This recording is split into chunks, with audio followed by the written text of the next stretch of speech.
In a monastery lost among the mountains, where the wind whispered secrets of ancient teachings, lived a young monk named Ryo.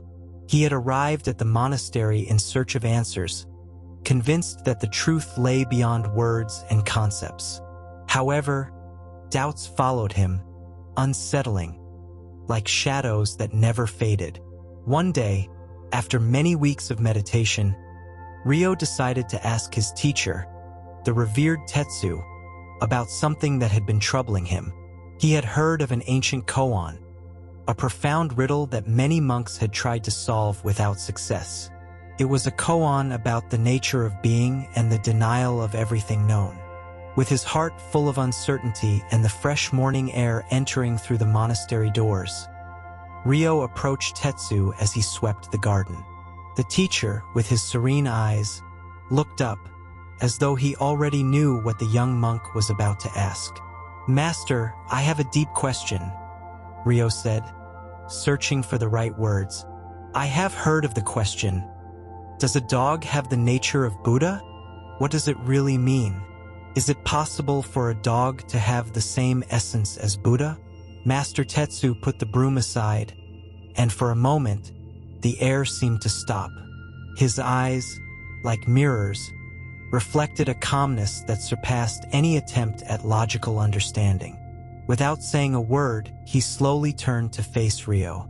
"Mu," Tetsu said, with the same stillness as the wind brushing the surface of a lake. The answer resonated in Ryo's mind, a blow that confused his thoughts. "Mu." The word vibrated in his being like an empty echo, a space without form or meaning.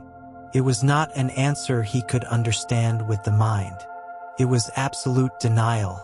Ryo, confused and unable to articulate a response, bowed deeply, knowing that this moment was a threshold, but still not understanding what crossing it meant.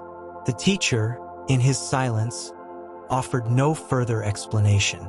The young monk withdrew, but the echo of that single word followed him with every step. What did Mu mean? Why had he said that? How could he find the answer? Or perhaps the answer was the very absence of an answer.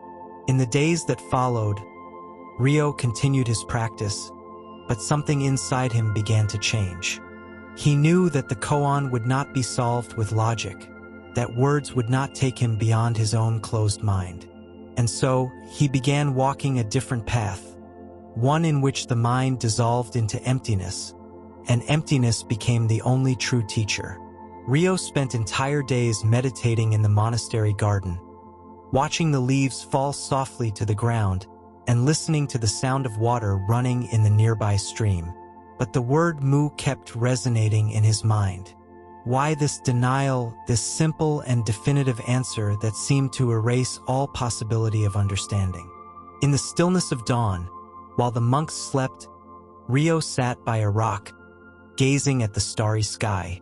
The moon gently illuminated the landscape, but in his heart, there was no clarity, only the constant disturbance of the word Mu. He realized that he had been seeking answers outside himself, looking for a logical explanation he could understand. But perhaps that very search was what kept him away from true understanding. For days, Ryo spoke to no one. He immersed himself in silence, searching within himself for what Master Tetsu had pointed to, even though he did not know how to find it. The mind continued asking questions without answers, and every attempt to resolve them only took him farther away. Deep down, he felt that Mu was not an answer he could grasp with the mind. Perhaps it was something deeper.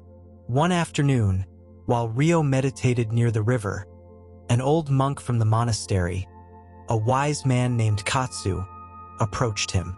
His stillness always seemed unshakable. "What troubles you, young monk?" Katsu asked, seeing the inner struggle in Ryo's eyes. Ryo, feeling lost, shared the question that had been consuming him. "Master Tetsu answered me with a single word, Mu. But I don't know what it means. How can I understand it?" Katsu looked at him with a calm smile. "The mind seeks answers, but the truth is not found in answers. It is in the renunciation of the search itself. Mu is not a denial but a door. It is not a word to be understood with the mind, but with the heart. The dog and the Buddha are not two. The separation between them is a product of the mind. But when the mind dissolves, everything is revealed as one. Ryo looked at the old monk, not fully understanding his words, but something inside him awakened. Katsu continued, pointing to the river. Look at the water. It is in constant motion, flowing effortlessly, without resistance. Does the river think about its shape, or worry about where it's going? The water just flows without being more or less than what it is. Such is the truth. It cannot be touched by thought. Mu is like the water. It is the essence that cannot be contained by words. Ryo remained silent, watching the river, as the image of flowing water sank into his heart. Perhaps the true teaching of Mu was not a logical answer, but a letting go, a flowing without trying to understand. Days passed slowly, and Ryo continued his practice, but something had changed. The restlessness that once dominated him, the constant desire to find an answer, began to dissipate like mist under the sun. There was something in the emptiness of his mind that now seemed fuller than any thought or logical explanation. One day, while meditating under a cherry blossom tree, Ryo felt a slight pressure in his chest, as if an answer were within reach of his being. But it was not an answer he could verbalize nor a concept he could understand rationally. It was a deep sensation, beyond words. It was the stillness surrounding him, the whisper of the wind passing without leaving a trace, the impermanence of all that he had known up until that moment. Then, Master Tetsu appeared beside him, as quiet and serene as ever. Without saying a word, he sat next to him. Ryo, unable to contain his curiosity, asked, his voice barely a whisper, "Master, is Mu the denial of everything that is? The annihilation of the mind and of answers? Or perhaps, is it a revelation of hidden truth beyond what we can see?" Master Tetsu looked at him deeply, his eyes like two mirrors reflecting the emptiness of his being. Finally, he spoke in a soft tone. Mu is not a denial, Ryo. It is the expression of the whole in its purest form, the denial of distinction. The dog does not have the nature of Buddha, nor does Buddha have the nature of a dog. They are only concepts, and concepts limit the true nature. When you say Mu, what you do is dissolve that duality. What seems to be two is one. What seems to be separate is inseparable. Ryo remained silent, but deep within him, the truth of the Master's words resonated. It was as if an invisible layer had been lifted before him, revealing a reality without boundaries, without judgments, without fixed forms. It was like the wind that cannot be contained in a bottle. Master Tetsu continued, Mu is the essence of freedom. It is not a negation of something, but the liberation from all the limitations we have created with our thoughts. It is the invitation to be in the present, without clinging to the past or anticipating the future. It is the recognition that everything is, and at the same time nothing is. Do not seek answers, Ryo. Let the mind dissolve into the vastness of the void, where everything is and is not at the same time. Ryo closed his eyes, breathing deeply, as the wind caressed his face. For a moment, everything disappeared. There was no master or student, no dog or Buddha, not even the question.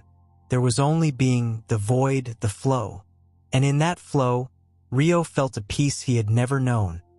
A peace that did not come from an answer, but from the complete abandonment of the need for an answer. Days faded into weeks, and Ryo found himself increasingly immersed in the stillness of his own existence.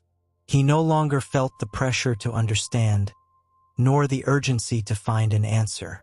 The word Mu continued to resonate in his mind, but now it did so as a distant echo, like a soft reminder that there is nothing to seek.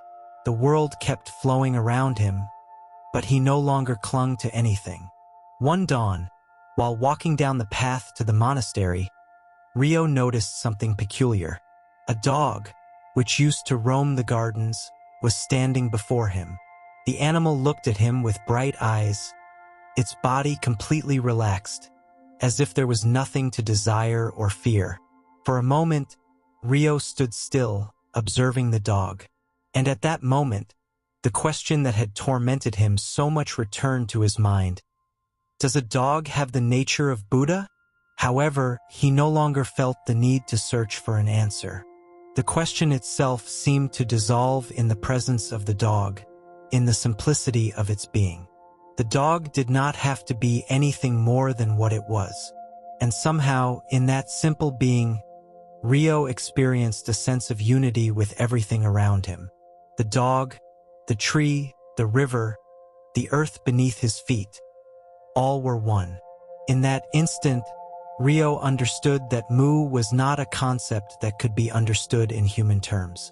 It was not a yes or no. It was the void that cannot be filled with words. It was the interconnectedness of all things, which does not need to be separated by the barriers of the mind. And in that understanding, Rio felt that there was no longer any distinction between him and the dog. They were both simply beings, living in the same fundamental nature. Master Tetsu, who had been watching from a distance, approached in silence. Rio, without turning, bowed slightly, acknowledging the presence of his master. Tetsu spoke softly. "Do you see it now, Rio? There is no need to seek answers. The answer is in the very nature of being. Everything is Mu, but it is also everything else. It is all and at the same time nothing." Rio turned to the master, and for the first time in a long while, smiled with a serene smile, full of acceptance. There were no more questions, no more doubts. There was only being, the void, the stillness. And in that stillness, everything he needed to know was already present. The dog, seeing them, wagged its tail in joy and ran toward them, as if it too understood the secret of the moment. Rio bent down to pet the animal, feeling the warmth of its body, the simplicity of its being. The master watched in silence, satisfied. Mu is the answer, Rio, but it is the answer that cannot be spoken, can only be lived. The wind blew once more, bringing with it the scent of the trees and the distant echo of the mountains. And in that moment, Rio understood that there was no need to seek more. It was already there, in the serenity of nature, in the flow of the moment. The days passed gently, and Rio began to walk through the monastery with a deep calm, as if everything that existed in his life were a manifestation of the truth without words. The teaching of Master Tetsu had been etched into his being, not in his mind, but in the very essence of his being. He no longer felt driven by the need to understand or explain. He no longer needed answers, because he had found what had always been present, the void full of everything. One morning, while meditating by the stream, Rio was interrupted by a new visitor, a young monk who had arrived at the monastery. His eyes, filled with anxiety and doubt, were searching for something the young man could not identify. "Master Tetsu has sent a message," the young man said in a trembling voice. "He is worried. He has told us that you have found the answer, that you no longer need more questions. But is that true? Is it really as simple as saying that there are no more questions? Shouldn't we keep searching for the truth?" Rio looked at him intently, and for a moment, the echo of the question, "Does a dog have the nature of Buddha?" resonated again. But he no longer felt the weight of that doubt. In his heart, the answer was clear, though it could not be articulated in words. The young monk, without understanding, waited anxiously for an answer. Rio lifted his gaze toward the sky, contemplating the majesty of the distant mountains, the river flowing effortlessly, the leaves moving with the breeze. Finally, he answered in a low voice, but with an unwavering calm. The answer is not in the words. There are no more searches, no more questions. The void is already full. The nature of Buddha is not found in concepts or answers. Everything we seek is already here, in the stillness of the moment. One only needs to be, without clinging, without trying to hold on to what cannot be held. The young monk looked at him, confused, but something in Ryo's serene gaze made him hesitate. For a long while, silence stretched between them, and the young man began to understand that the words he had brought with him were no longer needed. The wind rose gently, like a whisper telling him the same thing that Ryo had understood. Everything was part of the same flow, the same void. Ryo smiled softly. There is nothing more to say. Mu is the river that flows without anyone stopping it. The truth is the wind that passes unseen. It is the dog that runs, without stopping to think whether it has the nature of Buddha. It simply is, and in that simple being, everything is found. The young monk looked at him, confused, but something in Ryo's serene gaze made him hesitate. For a long while, silence stretched between them, and the young man began to understand that the words he had brought with him were no longer needed. The wind rose gently, like a whisper telling him the same thing that Ryo had understood. Everything was part of the same flow, the same void. Ryo smiled softly. There is nothing more to say. Mu is the river that flows without anyone stopping it. The truth is the wind that passes unseen. It is the dog that runs, without stopping to think whether it has the nature of Buddha. It simply is, and in that simple being, everything is found. Walk, young monk. There is nothing more to seek. With that, Ryo left, leaving the young monk deep in thought, but with a seed planted in his heart. The seed of silence, the seed of the void filled with everything that is. The days continued to flow in the monastery like the river water that winds between the rocks. Ryo no longer sought answers in words or ideas. He had learned to be with nature, with the moment, without needing to interpret it.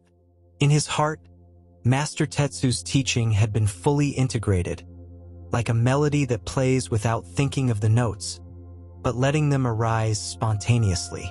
The young monk, who had been with Ryo by the stream, began walking with more calm, observing the world without clinging to his own thoughts. He no longer felt the need to understand everything that happened. Instead, he learned to flow, to be present without judgment, like the river that flows without trying to reach a destination. One day, while Ryo meditated near a small pond, the young monk approached him, still with the spark of curiosity in his eyes. Master Ryo, how do you know that what you've found is the truth? How can we be sure that the void is not just an illusion, that we are not deceiving ourselves?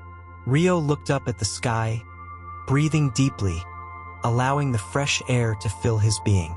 The question was valid, but within it was the echo of a mind still seeking external answers.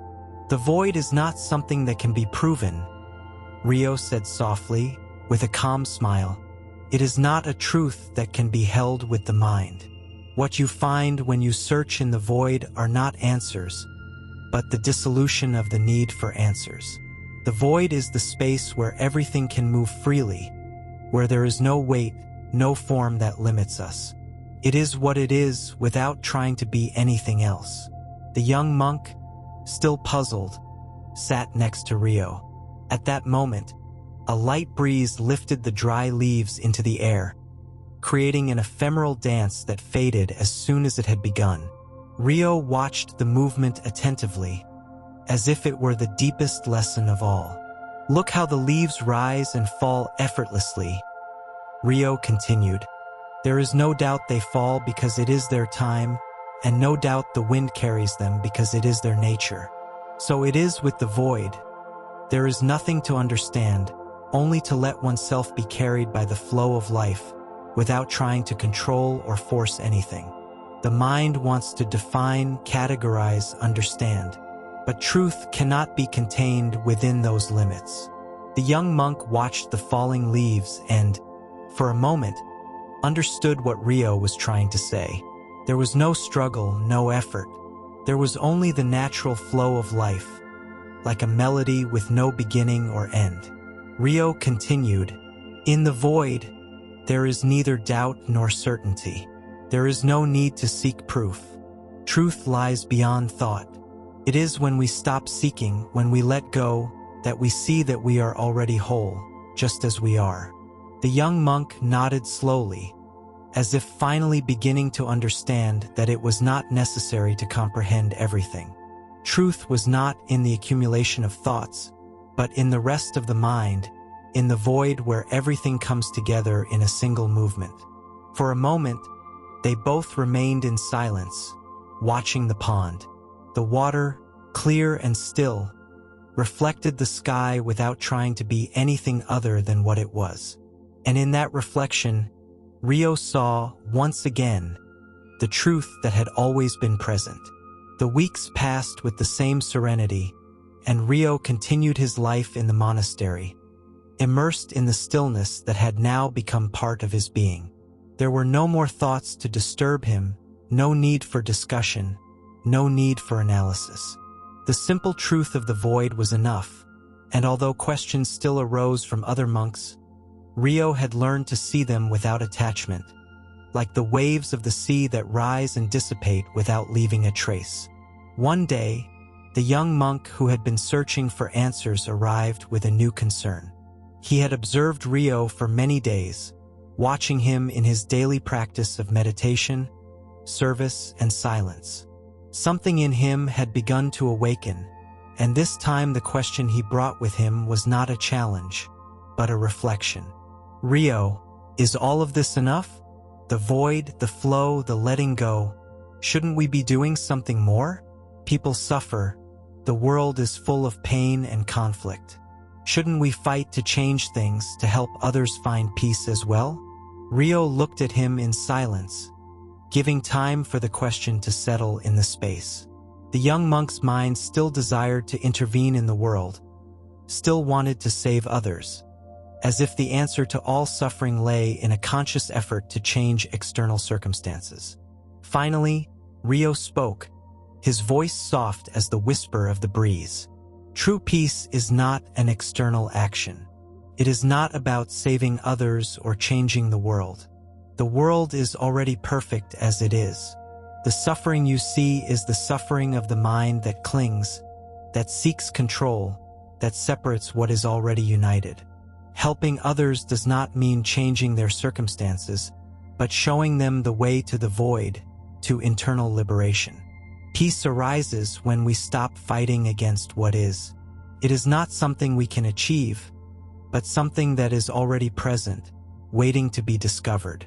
The young monk looked at him with wide eyes, feeling the wisdom in the words, but still struggling with the idea of doing nothing. How could this be enough when the world seemed to be burning, when so many suffered around him? Rio continued with a calm smile. "If you wish to help, start by freeing yourself from your own internal struggles. The suffering of the world is a reflection of the suffering we carry within. When you free yourself from your own barriers, then you can see the world without judgment. Only then can you offer true peace, because that peace does not come from your actions, but from your being. Real change does not happen when you cling to an idea of how things should be, but when you accept the flow of life as it is without resistance." The young monk remained silent, but the seed of understanding began to germinate in his heart. There was something profound in Rio's teaching, something that could not be understood with the mind, but only with the experience of being. As the sun began to set, bathing the entire landscape in a soft golden hue, both remained silent, watching the sky. And in that silence, the young monk began to understand that true transformation did not happen in the external world, but in the internal stillness, in the void that was already part of him. Life in the monastery continued its course, like the river that flows without haste but without stopping. The young monk had begun to understand that peace was not an external conquest, nor a battle won over the world. He now saw that true peace was a state of being, an inner stillness that did not depend on external circumstances. Rio, however, was no longer seeking in each phase an opportunity to teach or share wisdom. His silence was enough. Every action he took, every step he made was a lesson. The young monk observed how Rio moved through the world, with quiet grace, without effort, without the need to make noise, to prove something. He simply was, and by being, everything transformed. One day, while they walked together toward the garden, the young monk watched as Rio gently caressed the flowers without rushing, without hurrying from one thing to another. It seemed that in every moment, Rio was completely present, immersed in the experience without diverting his mind elsewhere. He watched how the master bowed to the wind, to a fallen leaf, to the setting sun. Everything was reverence, but not a reverence of worship, rather one of deep acceptance. "Master, how do you not cling to anything?" asked the young monk, raising his voice in genuine curiosity. Rio stopped, looked at the young monk with the same serenity he had learned to carry with him, and then looked at the garden in front of them. The flowers moved gently with the breeze, and the shadows began to lengthen as the day faded. "How could I cling to something that is constantly changing?" He responded softly. "Everything is impermanent. Everything moves. The mind clings to what is fixed, but reality is fluid. It is constantly transforming. I do not cling because I know that what is only for a moment. And when I let it go, something new emerges, equally perfect in its change. The key is not to resist what comes, but to receive it with the same love with which we receive the next wind." The young monk closed his eyes and took a deep breath. He felt something move inside him, as if a chain had broken. He had understood on a deeper level what Rio was saying. It was not a matter of fighting against the impermanence of life, but of embracing it. It was not about clinging to what one thought it should be, but living with what it was in every moment. In the days that followed, the young monk began to experience life in a different way. He no longer saw things as something to be achieved, as something that needed to be improved. Now, he saw everything as a natural flow, like a dance of forces that he could not control, but that he could allow to carry him. During a meditation in the field, Rio glanced at him, observing how the young monk was sinking more and more into the stillness of his being, without effort, without struggle. Peace began to blossom in his heart, not as an idea to be understood, but as something that was simply there, present in the stillness of the moment. Rio, seeing his progress, whispered, "Do not seek to be what you are. Do not seek to understand what you already are. Let yourself be without resistance. The mind wants to move forward, but being is already here, not in the future, not in the past, just in this moment, this breath, this leaf, this wind. There is no need for more." The young monk, finally at peace, bowed his head in respect. He no longer needed words, no longer needed to search for more. He had understood what Rio had been showing. Life is not something to control, it is not something to struggle against. It is simply something to live, to flow with, and to accept, just as it is, just as it comes. Time continued its course in the monastery, and the seasons passed with the same constancy as Rio's breath. There were no more tensions or questions in the young monk's mind. The serenity he had achieved did not depend on intellectual understanding, but on a deep acceptance of life as it is. He had allowed himself to be carried by the flow of existence, like a leaf that follows the course of the river effortlessly. One day, when autumn began to dye the leaves in golden and reddish hues, the young monk approached Rio once again, no longer with the urgency of seeking, but with an inner stillness that reflected his profound change. "Master Rio," he said softly, Now I understand. Peace is not in the answers nor in the certainties. It is not in the effort to find what was lost because it was never lost. Peace is the acceptance of what already is. But what happens when I feel that there is still something more to discover? Is it possible that there is something beyond this state of stillness? Rio, with a calm gaze, looked at the sunset that painted the sky orange. The light gently faded, and everything seemed to be suspended in an eternal moment. Rio raised his hands slowly, as if the gesture itself were part of the wind moving around them. When the mind stops searching, when the heart stops desiring something more, what remains is what has always been there. The void, peace, unity with all that is. There is no beyond. There is no deeper. What you feel is only a shadow of the mind that is still searching. But remember, when you find the answer, there is nothing to do with it. You just live it. The young monk nodded, understanding that there was no end to be reached. There was no destination to arrive at, no goal on the horizon. The path was the same being, the same void, and each step was a return to the whole. Rio had not led him to a place, but had shown him how to walk without departing from what already was. The answer is not in the future nor in the past, nor in knowledge nor in ignorance. Rio continued. It is here, now, in this moment. When you stop searching, when you stop trying, when you simply are, everything reveals itself by itself. The question itself dissolves into being. There is nothing more than this. The young monk, now free from the internal struggle, felt a deep liberation. He no longer needed to search, no longer needed to understand everything. He only needed to be in the present moment, in the void, in the silence. The peace he had longed for was not in the future, nor in an abstract idea, but in his own nature, in his being. Rio slowly got up and began walking toward the monastery. The young monk followed him without hurry, enjoying each step, feeling how the wind caressed his face, how the earth beneath his feet held him firmly. There were no more doubts, no more questions. Everything that needed to be known was already there, in the stillness. Winter slowly arrived at the monastery, covering everything with its mantle of silence.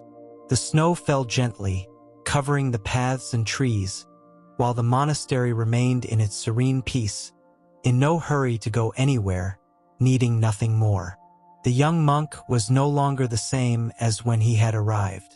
He had learned to be, to exist, to flow with life without resistance.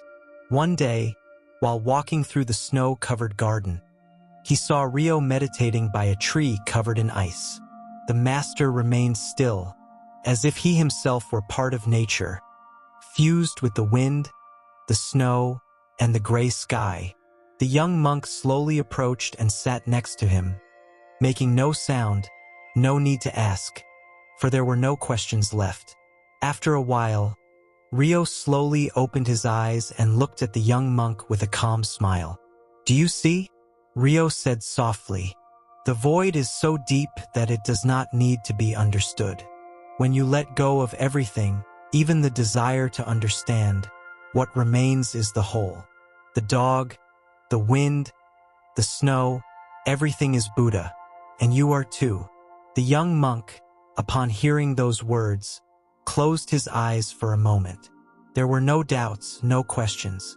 The understanding was not in the mind, but in the being. Rio's lesson had penetrated his being like the sunlight filtering through the clouds. The void was not something that could be reached through the effort of the mind, but something that was already present, always here and now.